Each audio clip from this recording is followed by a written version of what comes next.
All right, ready for this? Today, we're going to a place that's, well, pretty much the opposite of warm and sunny.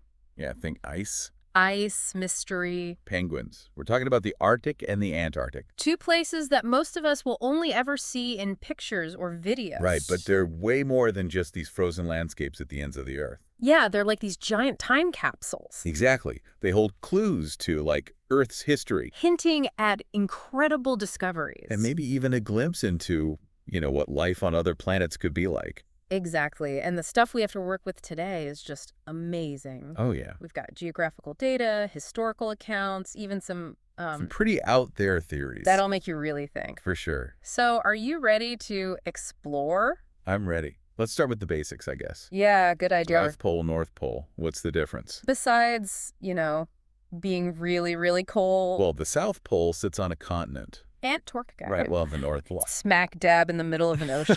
Exactly, so that's difference number one. And when we say the South Pole sits on a continent, we're not talking about just any continent, right? I know. Antarctica is a behemoth. A giant. It's bigger than the U.S., Canada, and China combined. Seriously, it's vast, ancient, and largely unexplored. Wow, and all that ice. Oh yeah, get this, it holds about 90% of Earth's ice. 90%. So what, like 70% of all the planet's freshwater? Locked away down there. Okay, that's a lot of ice, a lot of potential freshwater. Makes you wonder about the impact if all of that were to melt. Definitely. But okay, before we go down that road, let's talk about why these places are so incredibly cold. Okay. I mean, they're both at the ends of the Earth, but there's huge temperature difference, Oh right? yeah, for sure. It all comes down to two main things. Two main things. Okay, what are they? First one is altitude. Altitude, okay. Antarctica has a way higher average elevation. How high are we talking? Around 2,000 meters. Wow, compared... The Arctic, which is just like, what, 10 to 20 meters above sea level? So that's one big reason. Yeah, altitude plays a big part. Okay, what's the other big factor? Ocean currents. Ocean currents. You've got these warm currents that flow up from the equator. Towards the Arctic. Right, which makes temperatures, a little more moderate. Yeah, I see. But Antarctica, it's surrounded by this powerful current. What's it called? The Antarctic circumpolar current. The Antarctic circumpolar current. Yeah, picture it like a giant swirling river of cold water. Just constantly circling the continent. Yeah, basically blocking any warm currents from, reaching Antarctica. So it's like Antarctica is trapped in its own icy bubble. Exactly. And just how cold does it actually get down there? Well, the coldest temperature ever recorded on Earth. I'm guessing it was in Antarctica. You guessed it. A mind-numbing negative 93.2 degrees Celsius. That is just unimaginable. I mean, think about it. It's so cold, even carbon dioxide freezes solid. Wow. Yeah. So I gotta ask, how can anything even survive in that kind of environment? That's the amazing part, right? Yeah. Life finds a way. Both poles have their own, unique ecosystems. But I'm guessing they're pretty different. Oh, yeah. There's a stark contrast in biodiversity. Okay, tell me more. The Arctic, it's a little warmer, so there's more vegetation, right? So plants. Plants, which means herbivores. Which means I call polar them bear, the largest land predator on Earth. right there in the Arctic. Okay, so Arctic has polar bears. That's one point for sticking to warmer climates. What about life in Antarctica? I mean, with those frigid temperatures. Antarctica is a different story. How so? Very little vegetation. Mm. No native land mammals. It's the penguins' domain. Polar bears versus penguins, each ruling their own frozen domain. Pretty cool, huh? It's like a cartoon, but seriously, it's just amazing how life has adapted. For sure. Of course, you've got amazing marine life in both areas, too. Right. Whales, seals. I mean, how did they survive in those waters? It's incredible. Speaking of both areas, how about we talk about ownership and access? Yeah. I mean, how do you even own a place like that? Right. It gets a little geopolitical. Right. So the Arctic, its land is split between 8 different countries. And then a lot of the Arctic Ocean is international waters. But Antarctica, that's a whole other story. Totally different. It belongs to no one, officially. No one. Nope. It's governed by something called the Antarctic Treaty When was that signed? back in 1961. Okay, so that basically makes it A scientific preserve. interesting. So unlike other continents, you can't just go there, right? Like I couldn't just pack my bags and... You'd need a specific purpose and permission. So it's like a giant icy laboratory. Kinda, yeah. Okay, so despite all their differences, both poles share some pretty incredible phenomena. Right. We're talking about polar day and night, right? You got 6 months of continuous daylight, And then 6 months of darkness. imagine that. One sunrise and sunset every year. Yeah, That would mess with my sleep cycle. for sure.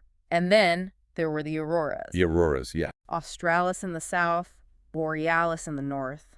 It's the same phenomenon, though. Charged Charged particles from the sun hitting Earth's magnetic field. creating those incredible light shows. What's wild is that they happen at the same time. Oh, really? When one's visible, the other's happening at the opposite pole. So from space, it would look like Earth is having a synchronized light show at both ends. That's cool. Now, I gotta admit, one of the things that got me really interested in this whole topic is the idea that ancient cultures might have known about Antarctica. Oh, yeah. I mean, long before modern explorers. It's a fascinating idea. The material we have mentions this. It does. Like, for example, the Hopi people, they have legends about a white island in the south, Interesting. and it's inhabited by godlike beings. And then you have those ancient maps, right? The ones that seem to depict Antarctica with, like, surprising accuracy. Way before it was supposed to be discovered. Right.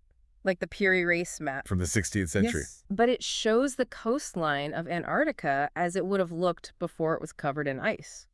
Makes you wonder how they knew that. I mean, it wasn't even discovered then. How is that possible? Well, some researchers believe that these maps were based on even older source material. So, like, from a time when Antarctica was more accessible? Maybe even ice-free?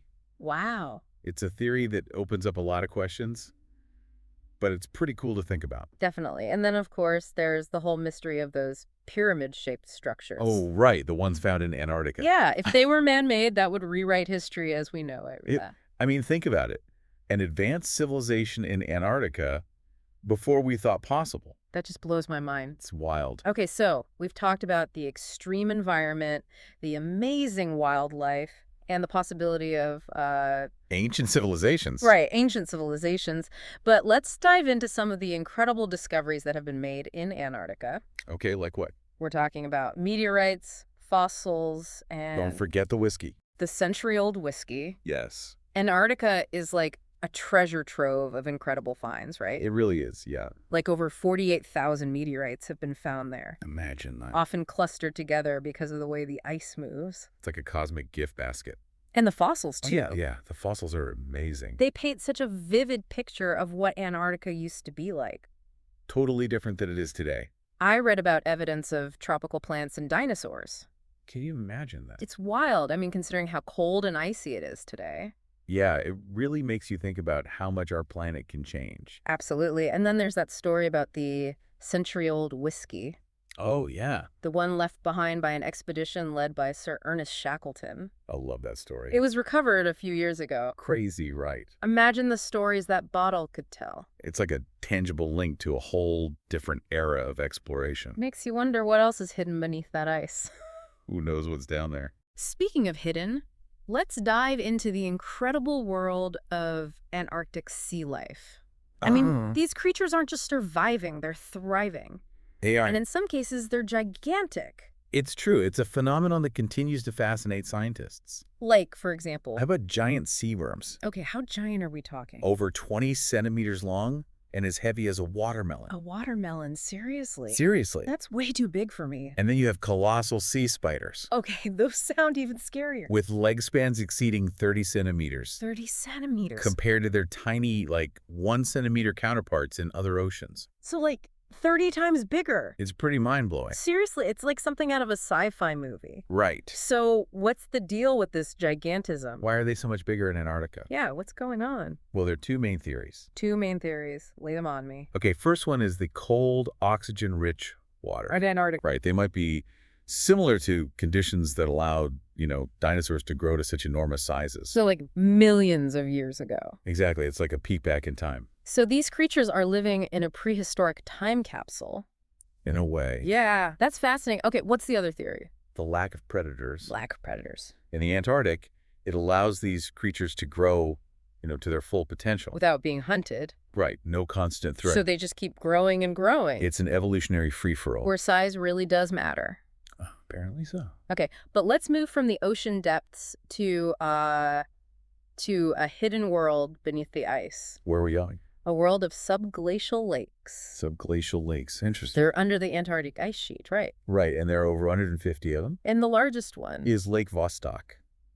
Like an alien world right here on Earth? Totally, and it's been sealed under the ice for... For how long? At least 30 million years. 30 million years. It's a time capsule of ancient life. Potentially harboring life forms that have evolved in complete isolation. Imagine the kinds of discoveries waiting down there. Okay, now my mind is officially blown, so has anyone actually been able to explore Lake Vostok? Well, Russian scientists spent years drilling down towards it. Through miles of ice? Can you imagine the dedication? That's incredible. But they stopped just 100 meters away. 100 meters away? Why? Concerns about contaminating the environment. That makes sense. It's a balance, right? Yeah, between scientific curiosity and, well, responsibility. Exactly. I can only imagine the debate that sparked. Oh, I'm sure there were some strong opinions. To be so close. And yet so far. But what's even more incredible is that the water is liquid and oxygen-rich. You could theoretically breathe it? You're telling me there's a lake under miles of ice, potentially teeming with unknown life, and you could just, like, breathe the water? Just imagine what kinds of creatures might be swimming around down there. It's like science fiction. Right? Okay, so what happened next? Did they ever resume drilling? Yeah, did they? They did, in 2015. Really? Despite the concerns. Wow, so what did they find? Did they uncover any of those ancient life forms? Well, that's where things get really interesting. How so? We don't know yet. What do you mean? The findings haven't been made public.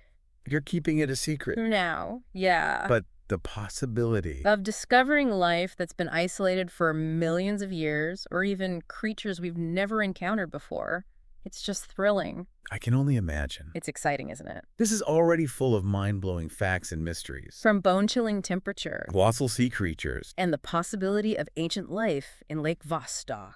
It's clear that the polar regions hold secrets that are just waiting to be unlocked. And we've only just scratched the surface. Stay tuned for part 2 of our deep dive into the Arctic and Antarctic. We'll unravel more intriguing mysteries. And delve into the future of these incredible places. Back again for more icy adventures. Last time, we were just talking about Lake Vostok. That hidden world under the ice? Yeah. And all that mystery surrounding what they found when they resumed drilling. A lot of debate, too, about whether they should have even gone back down there. I can see both sides, honestly. Right. It's like the potential for discovering something incredible versus the risk of, messing with an ecosystem that's been untouched for millions of years. A tough call. But on the topic of ancient mysteries... Oh, yeah, we were just getting to that. This idea that ancient civilizations might have known about Antarctica, it's just so fascinating. I know, right? Like those Hopi legends we mentioned. The White Island in the south, inhabited by, these godlike beings. It's like something straight out of mythology. And then those ancient maps showing Antarctica with incredible detail. Like way before it was supposed to have been discovered. The Piri-Reis map, for example. From the 16th century, right? But showing the coastline as it would have looked before it was covered in ice. It's wild. How could they have known? Some researchers think those maps were based on even older sources. Like from a time when Antarctica was more accessible? Maybe even ice-free. It's mind-blowing to think about. And don't forget about those pyramid-shaped structures. The ones people keep finding in Antarctica. Yeah, what if they really were man-made? That would change everything we think we know about history. An advanced civilization in Antarctic before anyone else, it's almost too crazy to believe. Almost. Okay, but let's shift gears a bit and talk about the future of the polar regions. Okay. Because climate change is a big concern. Huge. And the polar regions are really on the front line. They're warming up faster than anywhere else. Unfortunately, yeah. And we're seeing the effects, like melting glaciers, shrinking sea ice. Rising sea levels. It's all happening, and it's not just impacting those regions. It's a global issue. The melting ice sheets are contributing to rising sea level. Which threatens coastal communities all over the world. Exactly, and the loss of sea ice is affecting the habitats of polar bears, seals, all those amazing creatures. It's a chain reaction, Yeah, the changes in ocean currents and temperatures. They disrupt marine ecosystems, then it impacts food webs, biodiversity. We're all connected. Everything's connected. It can feel pretty overwhelming. Definitely. But what I find interesting is that there's also, a growing sense of hope. Hope. Yeah, and opportunity in the polar regions. I see what you mean. There's this real push for international cooperation to address climate change, to protect these environments. We are seeing some progress, yeah. And there's this recognition of the importance of traditional knowledge. From indigenous communities. Exactly, the people who've lived in harmony with these regions for centuries. They have so much to teach us. About sustainable practices, their understanding of the ecosystems. It's invaluable. This deep dive has been quite a journey. We've covered a lot of ground. We've talked about the beauty, the mystery, the fragility of these regions. The colossal sea creatures, the subglacial lakes, the ancient civilizations. It's clear these places have a hold on our imagination, but they're also crucial to the health of our planet. and it's up to us to protect them. It really is. What has stood out to you the most? Honestly, the sheer scale of the mysteries that are still out there We've barely scratched the surface. makes you wonder what else is waiting to be discovered. It's what makes these regions so captivating, right? They're vast, remote, full of unknowns. The last true frontiers on our planet. They challenge our assumptions about life. And inspire us to keep exploring. Responsibly. With respect for the delicate balance of these places. Exactly. Well said. Stay tuned for the final part of our deep dive. Where we'll explore even more intriguing mysteries. And ponder the future of the Arctic and Antarctic. Oh. And we're back for the final leg of our journey to the top and bottom of the world. The Arctic and Antarctic. Two places that just keep giving in terms of, like, how much there is to discover. Exactly. And as we've talked about, they face some pretty big challenges. Climate change, resource management. But also incredible opportunities for scientific discovery. Yeah, like those subglacial lakes, remember? Oh, yeah, those blew my mind. Imagine a whole world under the ice. With life that's evolved completely differently from anything we know. It's just, I don't know, it boggles the mind. Studying those life forms could be huge. New medicines, new technologies. A whole new understanding of biology, right? It's like having an alien laboratory, but right here on Earth. And speaking of potential, as the ice melts. It's going to open up access to mineral resources. Yeah, that's a double-edged sword, right? Yeah. Economic benefits, but also Environmental concerns. big time. We have to get that balance right. Finding ways to extract resources, but in a way that doesn't destroy these pristine environments. It's going to take a lot of planning and international cooperation. For sure. But you know what else I find super exciting about the future of these regions? What's that? Astrobiology. Using these extreme environments as testing grounds for, like, studying life on other planets. You mean like simulating conditions on Mars? Yeah, or even further out. The cold, lack of sunlight, the geology, it's pretty similar to what we see on other celestial bodies. Exactly. Plus, by studying how life survives in these super harsh conditions, we can learn more about the limits of life itself. Right, like those extremophiles we talked about. Tiny little creatures surviving in boiling hot springs or frozen lakes. Who knows what secrets they hold? They could help us understand the origins of life even. Not just here, but everywhere. It's about understanding our place in the universe. It really is, and for me, that's the takeaway from this whole deep dive. A sense of awe, right? Definitely awe, but also a sense of urgency. These are incredible places, full of beauty and wonder. But they're under threat. And the future of these icy landscapes. It's in our hands. We need to act to protect them. From climate change, pollution, overfishing. We can't just stand by and watch them disappear. This deep dive has been quite the journey. We've covered a lot, I know. Amazing facts, mind-blowing mysteries. It's been a pleasure sharing these insights with you. And for everyone listening, This is just the beginning. there's so much more to learn, to explore. Keep asking questions. Stay curious. The future of these regions and our planet depends on it. Well said. Thanks for joining us on this deep dive. To the Arctic and Antarctic. Until next time. Keep exploring.